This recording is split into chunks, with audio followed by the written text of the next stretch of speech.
जहाँ हम बात करते हैं वकालत के फील्ड की, जो रियल लिटिगेशन फील्ड होता है, वहाँ कितनी कमाई होती है। अब अगर आप वकालत के क्षेत्र में आते हैं तो ऐसा तो है नहीं कि आपको जाते आपको केसेस मिल जाएंगे। हालांकि अगर आपको जानना है कि अपनी वकालत को कैसे सेटअप करना है, कैसे वकालत में आगे बढ़ना है, तो मैंने इस पर कई सारे वीडियो बनाए हैं, जिसके लिंक मैं आपको नीचे दूंगा डिस्क्रिप्शन में। उन वीडियोज़ को आप जाकर देख सकते हैं, जिससे आपको अपनी वकालत करने में आसानी हो। खैर, अभी हम बात कर रहे हैं जब हम वकालत के क्षेत्र में आते हैं और जब हम अपनी नई वकालत शुरू करते हैं तो ऑब्वियसली किसी न किसी सीनियर काउंसिल के ऑफिस को ज्वाइन करते हैं। सीनियर काउंसिल यानी वो जो आपके कोर्ट में 5 साल 10 साल या 15 साल वकालत कर रहा है। तो जब आप उनका ऑफिस ज्वाइन करते हैं तो फॉर्चुनेटली कहें या अनफॉर्चुनेटली कहें, जनरली इस देश में ये टेंडेंसी है कि सीनियर काउंसिल जनरली अपने जूनियर काउंसिल्स को पे नहीं करते हैं। जी हाँ, 5,000, 10,000, 15,000 या हद से हद 20,000 मैंने सुना है। 20,000 भी बहुत, मैं दिल्ली बम्बो की मेट्रो सिटीज़ की बात कर रहा हूँ। अगर आप कोई टियर 2 सिटी से आते हैं, वहाँ पे जनरली सीनियर पे नहीं करते हैं, और करते भी हैं तो 5,000 या 10,000 मैक्स टू मैक्स। अब इस 5,000 10,000 में मैं समझ सकता हूँ कि एक जूनियर काउंसिल के लिए सर्वाइव करना कितना डिफिकल्ट है,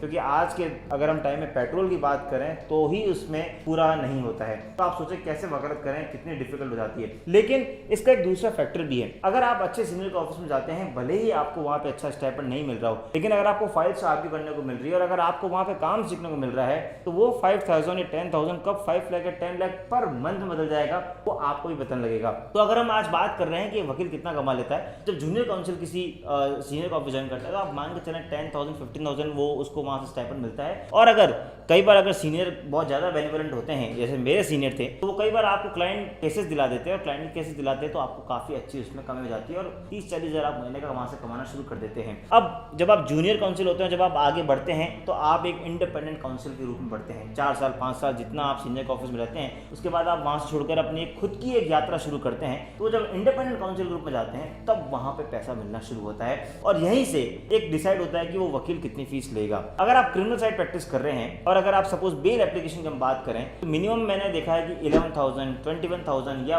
25,000, 30,000 या 50,000, और इनफैक्ट कुछ 5 साल 10 साल 15 साल की वकालत किए वकील, मैंने देखा 1 लाख से 2 लाख की बेल एप्लीकेशन की भी फीस लेते हैं। देखिए, फीस लेना कोई फिक्स स्ट्रेट जैकेट फॉर्मूला नहीं है, ये बहुत सारे फैक्टर पर डिपेंड करता है कि आप एक तो किस सिटी में हैं, किस कोर्ट में प्रैक्टिस कर रहे हैं, सेशन कोर्ट की फीस मांग रहे हैं या हाई कोर्ट की फीस मांग रहे हैं, आपका कितना एक्सपीरियंस हो गया है, आपका कितना वजूद है उस हाई कोर्ट के अंदर या उस ट्रायल कोर्ट में, प्लस जो क्लाइंट आया है उसका ऑफेंस क्या है, प्लस जो क्लाइंट आया है उसका लेवल क्या है पेमेंट देने में या फीस देने में। बहुत सारे फैक्टर मिलके होता है। आपको इस बात का ध्यान रखना है कि कभी इतनी ज्यादा फीस भी कोर्ट नहीं करनी है कि क्लाइंट चला जाए, लेकिन साथ ही साथ ये भी बहुत इंपॉर्टेंट है कि कभी अपनी फीस को इतना डाउन भी नहीं करना है कि आपका स्टैंडर्ड बहुत गिर जाए। इसलिए हमेशा एक मिनिमम स्टैंडर्ड सेट करें, और उस स्टैंडर्ड सेट करने के बाद ही अपनी फीस मांगे।